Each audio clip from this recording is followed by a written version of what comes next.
Hey everybody, Stu Smith here going live. I hope you guys are well today. And I am trying to find where I was logged in over at Instagram. I am not seeing it. I may not be live on Instagram today. That sucks. All right. Well, anyway, let's go. So we have a live Q&A today that will also incorporate some CSS critiques today. Um, yeah, I definitely lost the definitely lost my connection to Instagram. Well, that's a bummer. All right, so look, walking for health, is it a thing? Yes, it's a thing, and fitness is relative. First, you got to realize that, and one man's warm up is another man's max out.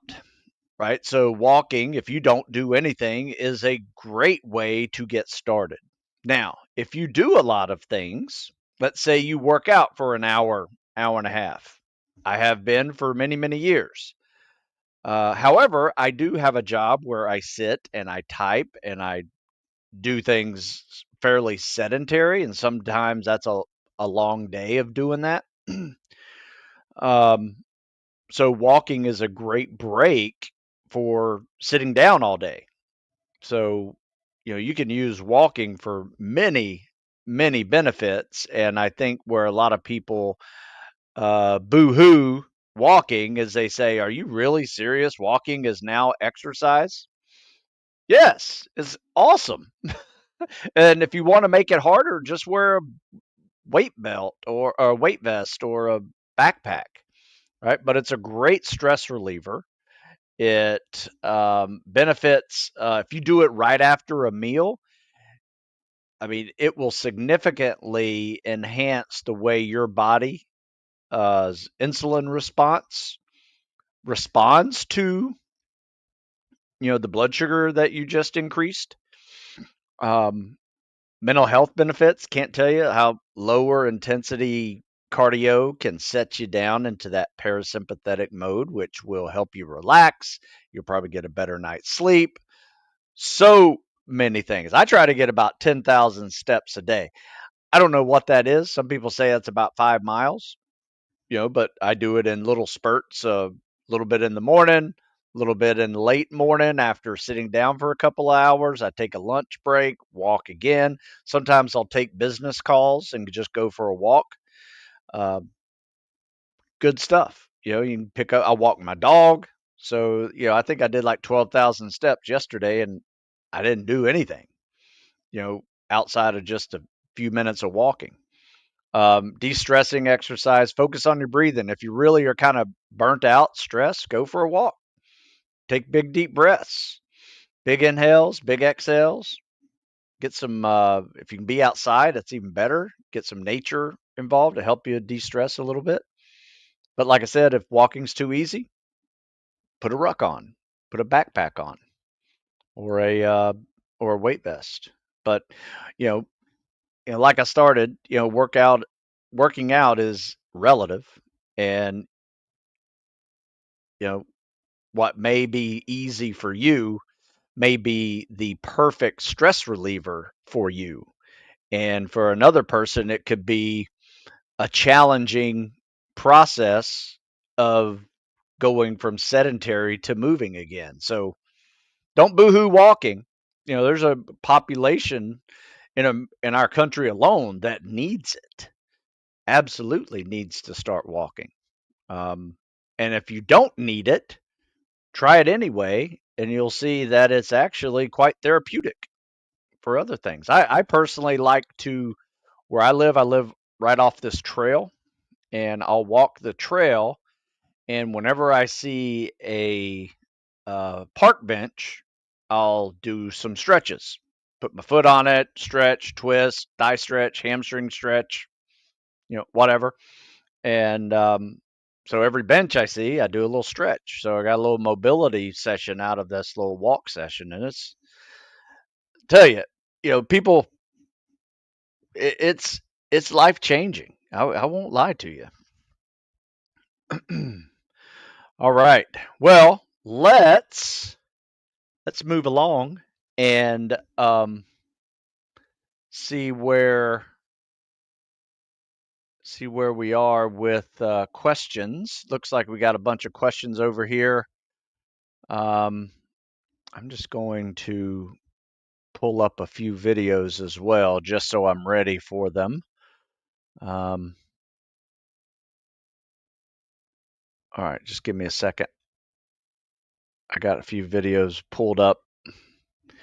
Looks like we got some good questions. So anyway, that little rant there on walking was an answer to a question, and um, it was, I call it my Ask Stu question. What is walking enough exercise? So this guy emailed me, said, "Hey, I'm an OG like you, over 50. I still ruck, I still lift, I still run.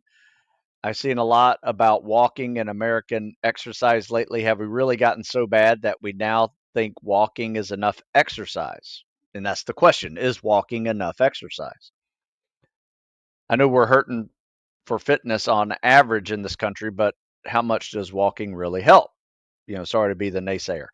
Um, so anyway, I answered that question in an article. It'll probably go up on military.com later, but everything from mental health to insulin response, de-stressing. You can make it harder if you want.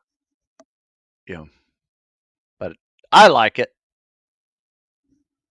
and understand that it is a relative process. If that makes any sense. All right, I had more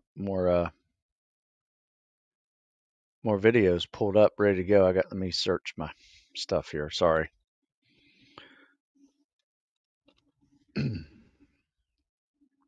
All right. Damn it. All right, question. What's up, Stu? What's your take on having medium to high body fat going into buds? As long as you're not overweight and it's slowing you down, I think having a little extra layer, especially in first phase, is kind of smart. And if you think about it, if you have a winter, it just depends on when you have winter because it's going to be cold. So winter on the island's cold. Winter on in dive phase is really cold. I had a winter dive phase, had a fall hell week, and I could say I was cold in hell week, but I wasn't freezing. But I was freezing in winter dive phase. So yeah, it's good for a little insulation, I think. Um, I had gone into buds thinking I was going to be really cold, so I had about 5 pound chunk on there, maybe 10. I think I was like 205 in first phase, but by the time I got to third phase, I was 195. So, which made me faster. Runs got better, things like that. One Stu, do you have any benefit in doing chest to ground push-ups when my actual 2-minute test is just elbows going 90 degrees? Good question. I like to do both, be honest with you. I have found that to uh, chest to ground push-ups are great. I think a full range of motion there is, you don't have to worry if you're going deep enough. Because I think a lot of times when you're practicing, 90-degree push-ups, a lot of people can't feel it or don't know they're going all the way down or not going down far enough. So I think if you practice going deeper and then also practice some of the 90-degree tests, maybe have a mirror or have somebody watching you, just to make sure you're doing it right, you'll find that when you do adjust it to the easier version, you're going to do better. So that's how I would do it. So Brogan says, yeah, walking is the best because it carries over to other things. Old people improve their balance. Yep, don't fall. I forgot to put that in that article. I'll add that in there. But you're right, improve balance. People walk around Disney with their kids, walking barefoot for recovery. Yeah, yeah, exactly. I mean, you gotta be able to walk. And agree. Walking's my favorite time to think. I will tell you this. Sometimes I'm sitting in here thinking about an article to write, and I've gone through my emails looking for questions that kind of spur some inspiration. And I'll just say, screw it. I'm going for a walk. And then I just start walking. I just talking to my phone. And next thing I know, I have an article half written, and I just email that text to myself, and you know cut and paste it and start writing an article around it. So yeah, you can definitely get to thinking clearer if you've been sitting around too long, especially. Should I be walking 20 plus miles a week before running that, or both? No, I don't think that's necessary. um, I certainly have never done that, but it depends. If you're considering it, um, it's not a bad progression. I wouldn't do it if you're like a young guy, um, you know, that's preparing for some spec ops program. Uh, you can do it if you have time, especially if you're susceptible to shin splints. That might not be a bad idea. Just to start getting used to some impact forces gradually. Start doing some walks. I saw a study on walking where Japanese study where they did 1 minute fast, 1 minute slow of walking, or no, 3 minutes fast, 3 minutes slow interval walking, and it was better than just regular walking. So makes sense, but so you can start mixing in some fast walks, slow walks in there to increase the impact forces, especially if you're susceptible to shin splints. I was just more saying, you don't need to go 20 plus on that one before you start running 20 plus. If you wanted to increase your running, my advice would be increase your running naturally, like 10%. But on the days in between running, go for a long walk. Put on a backpack. Go for a ruck. Walking and picking up trash as you go, top tier. I like that. Yes, absolutely. In fact, I did that this morning. No, yesterday. Did that yesterday. I'm following SFAS program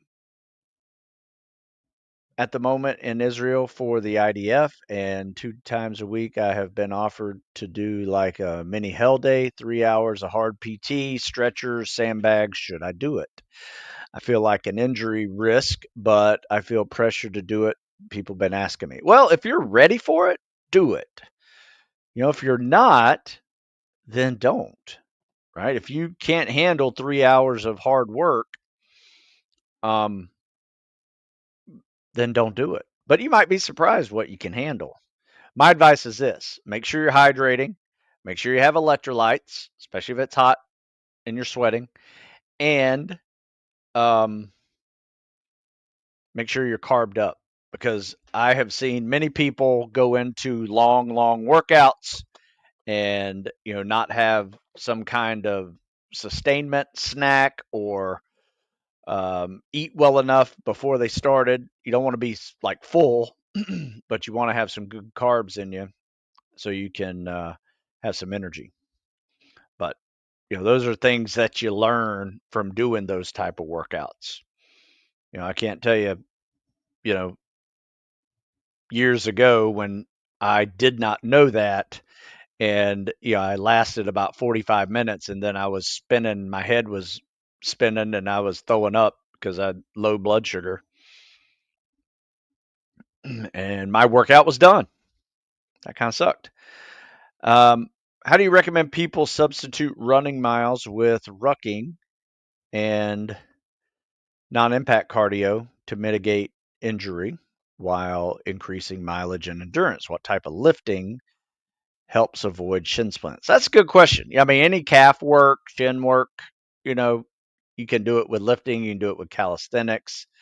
Um, anything that improves your ankle mobility is also going to help you with those kind of shin splints. Never a bad idea to do lunges, Bulgarian split squats. You can do weighted or non-weighted, kind of up to you. Squats, deep squats. Get in there. Full range of motion type stuff. And because there's two things you need. You don't necessarily need a lot of strength. You need a foundation of strength, but you also need to work on some muscle stamina, and muscle endurance, so you can, run longer, ruck longer. But I think you're doing it right. Running, whatever miles of running you're doing, you can replace with rucking or non-impact cardio. Or let's say you start running and you still supplement that lower mileage running program with rucking and leg PT and non-impact cardio. I mean, that's the way I do it. That way, you're kind of building an aerobic capacity without the impact of um, added miles, and then you can start adding miles logically. So I did a 3-hour PT once and was fine both mentally and physically. Hey, good for you, Jacob. Good job. What's the best advice for gaining muscle and losing fat? Should you split the two into two phases, or can you do it at the same time? Yeah, that's a great question. There's many people that get on internet and talk about it.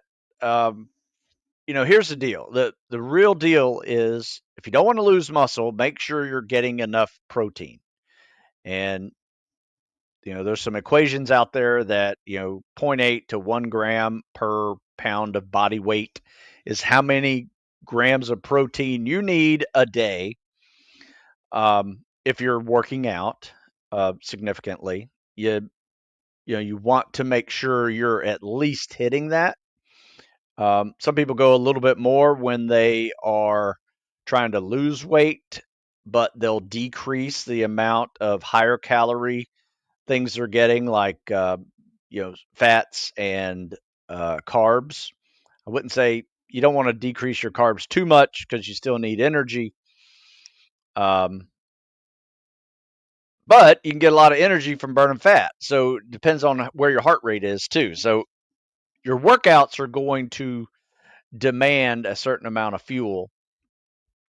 Whether or not you can keep it aerobic or you go anaerobic, it's kind of up to you and your conditioning. But yes, if you're going to build muscle or gaining muscle and losing fat, you do it with a caloric deficit. You burn more calories than you consume. And what you do consume is protein, more protein to keep that muscle. Does that make sense? All right. So we got a little lull here. Let's show some CSS videos, shall we? So got a video here submitted this week, I think. Let's see what we got here. We got a kick off the wall. Okay, awkward. See that dolphin kick? That's not a dolphin kick. That's like I'm doing a leg extension and I'm straightening my legs. This is like when you do it this way, watch this. When you do this, that is just saying to the water, hey, let's put on the brakes and quit moving. Okay, because basically you just moved your legs this way while you're trying to go that way. You're putting the brakes on when you do that. So my advice is, if you watch people dolphin kick, it starts from the hips and it looks more like a sine wave of your body than you going bending and straightening your knees. So my advice right from the start, take this out, because this is not doing anything for you. In fact, it's probably slowing you down. Good streamline, though. I like this. If you take this out, you probably glide another yard or two. Okay, so kick off the wall, double arm pull, not bad. See that broach there? Watch this. See this right here? Oh, missed it. See that right there? See all this floating on the surface? That surface tension's also, it's like swimming with the brakes on. So Turn off those brakes. Stay about an inch under the water, a couple inches underwater when you do your double arm pull, and you'll see that you actually glide a little bit further. In that awkward transition, you just stopped in the middle of the water and then start. Now you have to recreate all that movement. So you're a great candidate for taking out this double arm pull altogether. Because last thing you want to do is stop in the middle of the pool after getting a really good kick off the wall. You got a really good kickoff here. Don't kick, don't double arm pull, and just start your first stroke right there versus stop. You have some momentum going into your first stroke. So there's an article I wrote called Pull Out or Not, the CSS debate. Read that. And you'll see why you may not need the CSS. I tell you what, I do like the stroke, though. Everything else here looks pretty good. Kick could be a little stronger, could glide a little bit longer. That's got to go. I think you're a great candidate for just taking out the pull out. Top arm, turn, bottom arm, breathe, kick, hold the glide. Yeah, you're not gliding very far. We got to work on the kick. Maybe do some kickboard drills, do some jumping lunges, swim with fins a little bit with the scissor kick and glide just to practice working that scissor kick a little more, because I think if you notice, you don't really glide anywhere after the kick. You don't stop, get about a half a yard, but you should be able to get a yard or two per kick. So that's slowing you down. That's why this is a 56-second 50, which isn't horrible, but there's some moments where you can speed it up for sure. Let me see. I'm gonna have to show some old ones because let's see what this one is. I can't remember if this was a good one or not. You guys can still see that? All right, good kick off the wall, double arm pull comes up, stops. Yeah, you're another candidate for just don't even do this, or learn how to do it better. Watch some breaststroke pullouts, or just take it out. Top arm, bottom arm, kick. I would say you have the same issues as the other guy, and your cameraman's not very good because can you see yourself swimming? Because all I do is see yourself breathing. So if I can't see you swim, I can't critique you. So review the video that you make, and if you can't see yourself swim, don't send it to me because it's kind of a waste of your time and mine. And do a whole lap. Don't just do one length. All right, let's get a good one. All right, it's a good one. I like this one. This is one of our guys going to Air Force, I think. So we got top arm, bottom arm, kick, hold the glide. Top arm. Notice how he glides. You see that? Gets a good, almost a body length. He could hold the glide a little bit longer too. Top arm, bottom arm, kick. Yeah, could hold the glide just another second and probably get another yard because you're going a yard per second. See, that's a good pullout. Never lost any momentum out of that pullout. And he was deep, didn't scrub the surface. 1 Mississippi, 2 Mississippi pull. Yeah, a little bit early on the pull, but this is really good. And it's a 46 second 50 right there. That's solid. All right, so let me stop sharing. Take some more questions.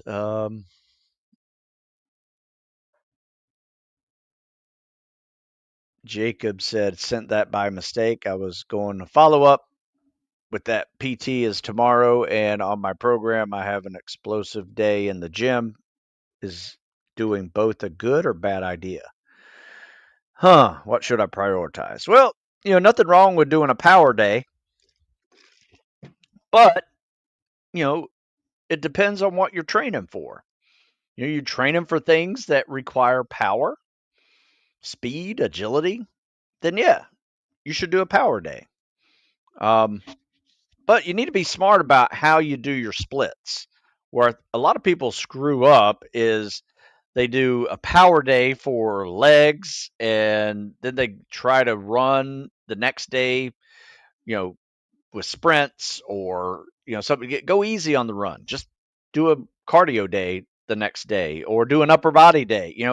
Make sure you're not double tapping the same muscle groups day after day and not really able to recover from them. I will tell you this: power and heavy strength training requires more recovery time than calisthenics. However, high volume calisthenics require as much recovery time as um, power and strength.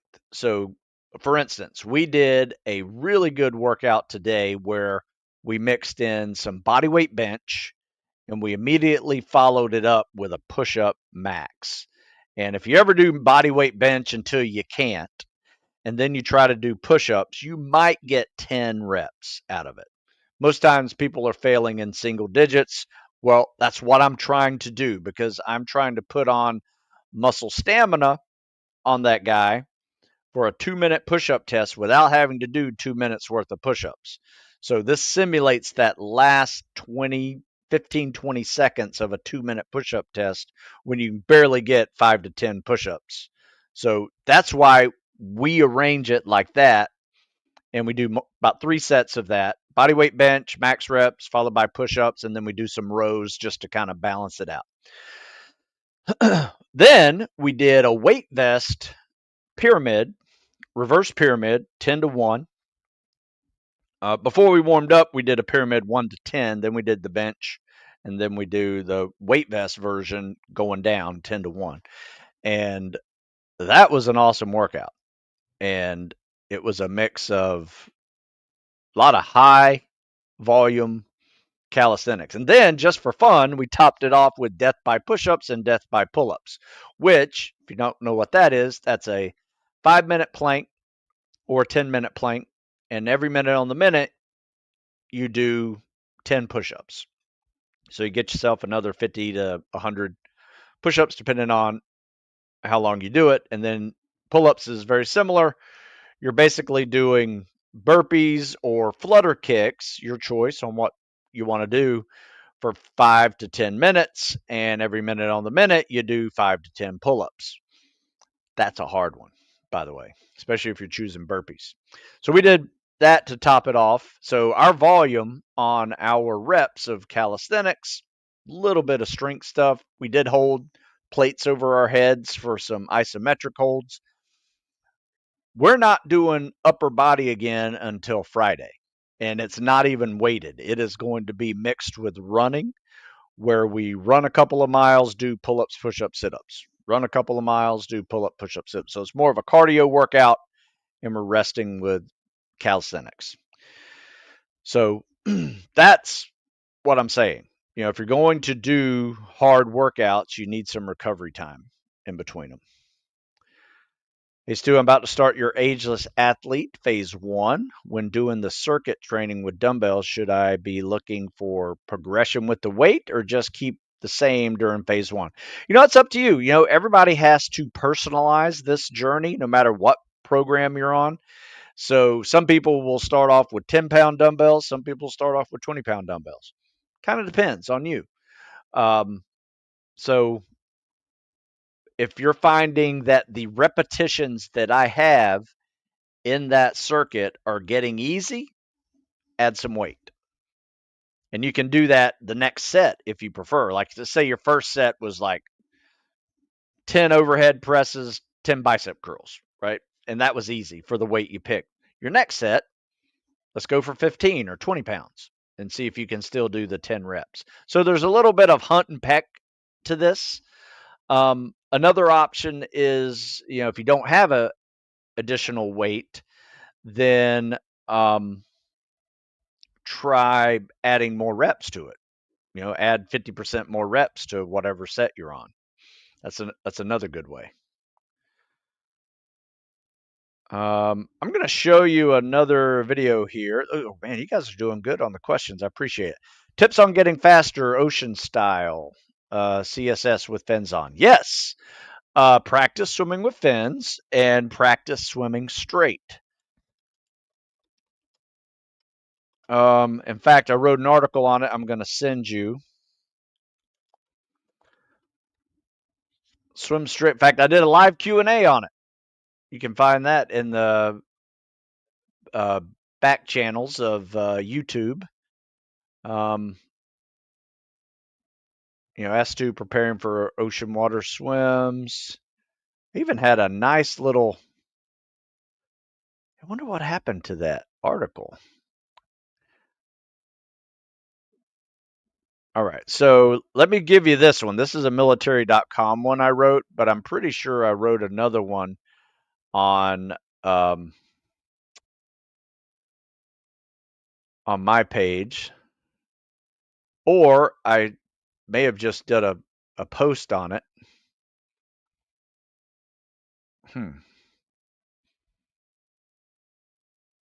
Oh, here we go. 4 practical tips on swimming straight in open water. So it was a military.com one. Nice. Yeah, check out this article. This will help you. That's how you get faster. But you need to build up your pace so you are able to swim with fins on at a yard per second. Because a yard per second will give you 8, 20, 500. It'll give you a 16 to 17 minute 1,000. And then double that, a 2,000, which is half the distance, is going to be around 33, 34 minutes. And then double that, that's a 2-mile ocean swim, is 4,000 yards or nautical miles. And that'd be around 67, 68 minutes, which if you can do that, that's a good standard to shoot for. And it's not too hard. There'll be people in your class that are sub 60. But the minimum standard is 85 minutes. So now you're dealing with some tides, dealing with some currents that push you left and right, go against you. So it could slow you down a little bit, but you got those big rocket fins on, learn how to use them. Don't bicycle. A lot of people look like they're riding a bicycle when they fin. So do this. Get somebody to film you doing 50 or 100 meters of CSS with fins and send it to me. Happy to look at it. You can also watch our guys on Instagram, Reels, YouTube. We got some shorts on there on the CSS with fins, and we also have it up on TikTok. And you'll see where guys are going wrong, and I'm trying to correct it because they're doing what I call bicycling, when their legs look like they're riding a bicycle versus looks like they're actually doing big flutter kicks. So there you go. If legs are lacking in strength, is it better to do lighter weight, high reps, or heavy 1 to 2 times a week? Well, it depends. If your goal is to make your knees injury resistant, then you should do a strength training program to work some moderately heavy weights for fewer reps. Then do a cycle where you start progressing logically with both your running miles and your distance each week.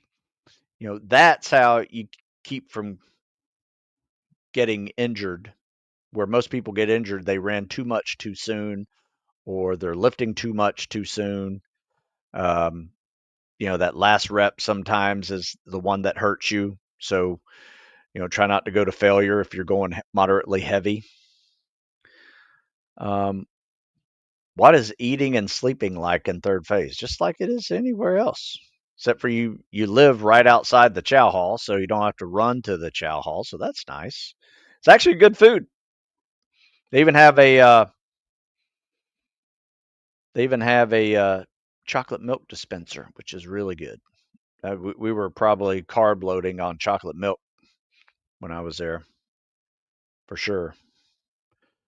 Did the goal pace intervals yesterday, as you suggested, with squats at the end? I have sore legs now. Yes, it will make you sore. So good job. It will also make you faster.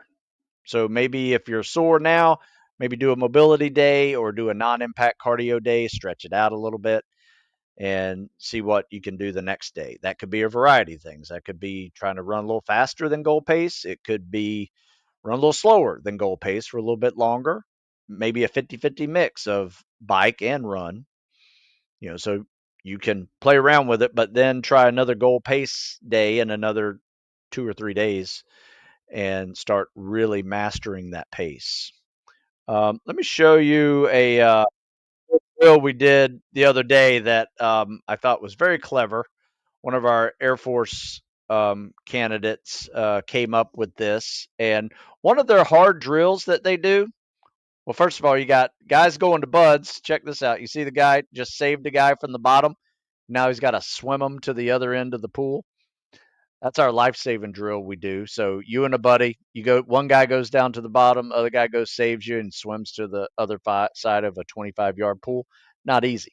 This little drill here is a snorkel buddy breathing skill, where you're just basically snorkel buddy breathing with yourself, and your buddy takes it, clears it, and then you take it, clear it, get an inhale, then pass it back. So this is a good little drill here. And if you can, yes, you got to hold on to them, your buddy. But if you're using this as holding on to stay afloat, then you're kind of defeating the purpose. So use it more as a guide. Don't use it to like help you stay up. You should be kicking to stay up. If you're negative, if you can actually float, that makes it a lot easier. But you may have problems with bobbing if you're a floater. So, all right, let me switch that up. All right, have pretty big calves and thighs, and I'm pretty sure it's from walking a ton, especially when I was fat and slightly overweight. You know what? If you're overweight and you walk, that's a leg exercise right there. And a lot of people who are a little bit bigger have some big legs because they're working extra hard to move around that body weight. So the way I look at it is, when I put on a 50-pound weight vest and go for a ruck or doing a workout, whatever, I mean, that's what somebody who weighs 260 feels like. And that sucks, right? You have to get a lot stronger to get used to that kind of weight. So, yeah, I agree. Let's see. Looks like we answered all those questions. Really feel stupid for screwing up my connection to Instagram, but I did. Let me see if I got any more videos that are good ones I want to show you. Like to get away. All right, this guy's pretty good, I think. All right, so let me show you this one. Got some things that he's good, but he could do things a little tighter. And I'm a little nitpicky on this one, but here you go. Kick off the wall. Once again, dolphin kick. Not bad. He's not losing any momentum with the transition, so it's not bad, but it's really not a proper dolphin kick, right? You got to use your hips more. It's not that much of a bent knee, but it's not horrible either. So it'll pass. So top arm, bottom arm. Notice that really big bottom arm scoop there. Looks like a semicircle. Doesn't need to be that big. You can bend the arm a little bit, look more like a breaststroke skull. But he's fast. This is pretty good. That's a good streamline. I like that. Oop, missed it. So this streamline here, really good. Biceps on the ears. Don't see any daylight. Little deep.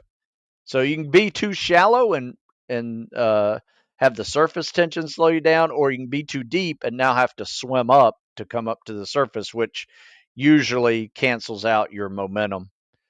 So fix that, deep end kickoff a little bit. Top arm, bottom arm. 1 Mississippi, 2 Mississippi, pull, boom. All right, let's see one more thing because I want to see. Yeah, see how he over rotates a little bit? There's no need to be like your shoulder going past 90 degrees.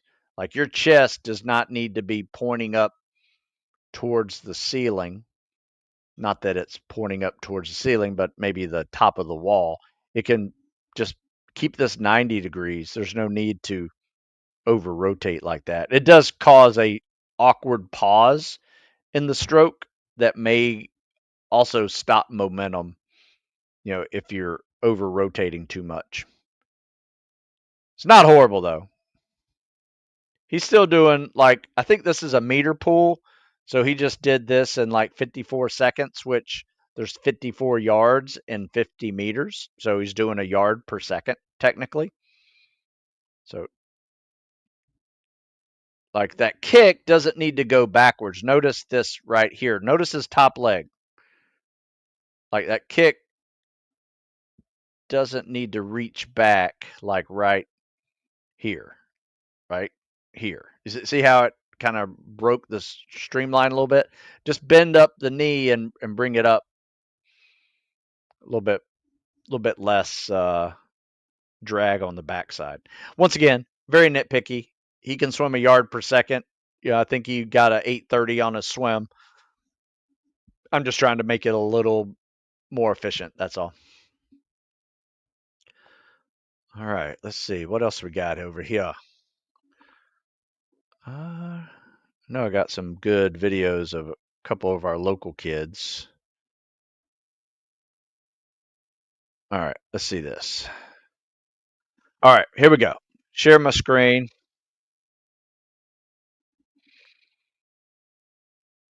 All right, so here's a classic overglider, right? So, and it slows him down just a little bit. Awkward double arm pull comes up. Look, see what did he do there? I think we had fixed his double arm pull issue by just taking it out. That's how we fixed it, because it was bad. But notice where he comes up for his first breath. Boom. He's still right here next to this lane line, and by the time he finishes breathing, he's at it. So it doesn't really get you further off the wall that much compared to a good kick off the wall and glide, as long as you're streamlined, and then a good top arm pull, and you get an extra breath every length of the pool. So top arm, bottom arm, kick. This is good. Over gliding though. 1 Mississippi, 2 Mississippi, 3 Mississippi, 4. Yeah, see, I shouldn't be able to say 4 Mississippi at all, and I probably could have. 1 Mississippi, 2 Mississippi, 3 Mississippi, 4. Yeah. So, in fact, I like to pull before I say that third Mississippi. So here's where I like to recommend pulling. 1 Mississippi, 2 Mississippi, pull. So it's just like a split second off, but it makes a big difference in losing momentum and having to create that momentum, after that 4th second goes by. You can see he kind of stops and then he starts the next stroke again. So momentum is key with this swim. You lose momentum, you lose speed. I mean, momentum is a function of speed. So there you go. What are you going to do? All right. So here's a little piece of news. I don't have any more questions. So check this out. So I'm going to share with you what I have on my screen. This baby right here is almost done, right? Never quit mindset. Unlock the hidden mental, physical toughness inside us all. It's not a workout book. It is a book on multiple ways to get tougher, right? And the unique thing about this, you're not just reading about some, theory on toughness in physiology or psychology. You actually have to-do list at every chapter that says, you can't get started. What do? Don't feel like working out? Here's what you do instead. Boom, boom, boom. Rethink it, and you can actually change a lot about your attitude as well as your mindset going into whatever you're trying to do. So I wouldn't say it's a Goggin-esque book, because one of my things I'm trying to do with this is you're not necessarily trying to be tough for um, spec ops specifically. This is like being tougher for whatever goal you have in your life, whether that is, I want to go to med school. That's not an easy journey. I want to work my way up a corporate ladder and be a CEO one day. Not an easy journey. And it just has more universal recommendations than beating yourself up, kicking yourself in the nuts until you bleed and you still keep going, right? In fact, one of the very first statements I have in this thing is there's a fine line between mental toughness and stupidity, and I define that as anything that makes you injured or causes you to fail, like an event or something like that, or whatever you have it. Like, for instance, pulling an all nighter is scientifically proven to not help you with your grades with an 8 a.m. test the next day, right? It is better to get a good night's sleep and do little spurts of study before you go in than to stay up all night trying to study, because you're just not going to retain it. So, if you're doing a 100-mile race and you're not prepared to go for a 100-mile run, that's stupid, right? You're probably going to wind up hurting your knees, your shins, your feet, your hips. In fact, I've seen it so bad once, and I tell these guys that like to do these 50 miles and 100-mile races that, make sure you prepare several months in advance before you go do it. It's that these are not things that you just want to do as a gut check, right? There are gut check ideas in here. Don't get me wrong. There's a spec ops tint to it. I give a lot of my stories of failing and quitting and how you handle failure. How do you handle self doubt? How do you find the fuel when the tank is empty? How do you get comfortable being uncomfortable? All those little sayings that we use as mental toughness is what this program's about. In fact, each one of those is its own little chapter. So, um, I didn't have a childhood like David Goggins. I had everything I needed in my life, and but there's a chapter in there about hard living. Like, you grew up out of no fault of your own in very hard circumstances. That gives you a certain level of mental toughness going in. It can also be a hindrance in how you perform until you figure it out, that you're um, that it's an actual superpower. So there's so many things in this. I'm excited about it because it has been a lot of fun to write. It almost just flowed right out of me, because I've written so much about it in articles. I've done so many podcasts on the topic, um, that I really wanted to kind of create almost like this 10-step program, or I should say 10 different ways to improve your toughness, your mental and physical toughness, your ability to have a mindset where quitting is not an option. So that's what it's all about. And I'm probably going to have it up this week. I'll probably do another live whenever it is up, just to announce it, because this is something different for me. Usually things I write, have charts of workouts in it. This one just has, like this, this one just has cool pictures and um, words arranged in a way that I hope will not just inspire, but give you an action plan for when you are having a doubt, or when you are, um, fearing failure, um, or when you're like, when the tank is empty and you just got to keep going, right? So how do you handle those moments? Anyway, I won't beat it up that much. I'll share introduction later. But anyway, will there be any hard copies? Yeah, this would be. I'm going to make it multiple things. This would be a book, be a hard copy book. Probably won't do the spiral bound cover. These are mainly ideal for workout books when you go to the gym and you don't want to have to open up your book all the time. You can just fold it open. So that's why I do spiral bound on all my workout books. This one will probably be a perfect bound book. But it'll also be an audio book. It will be up on Amazon. It'll be an ebook, like PDF type ebook, and we'll also do it as a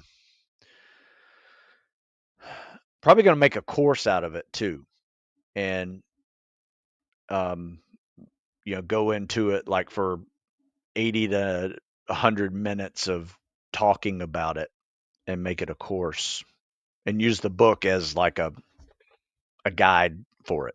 So anyway, that's been my project I've been working on since December, and I think I'm going to have it done before April is over. So I appreciate you guys sticking around with me that long. Yeah, it'll be a European market too. You can find it on my website. They'll ship it out there as well as on Amazon too.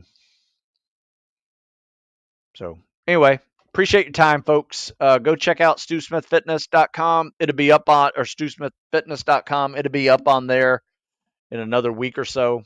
But I'll announce it whenever it is. But tons of other stuff over there. Great programs, great ideas in the article section for training.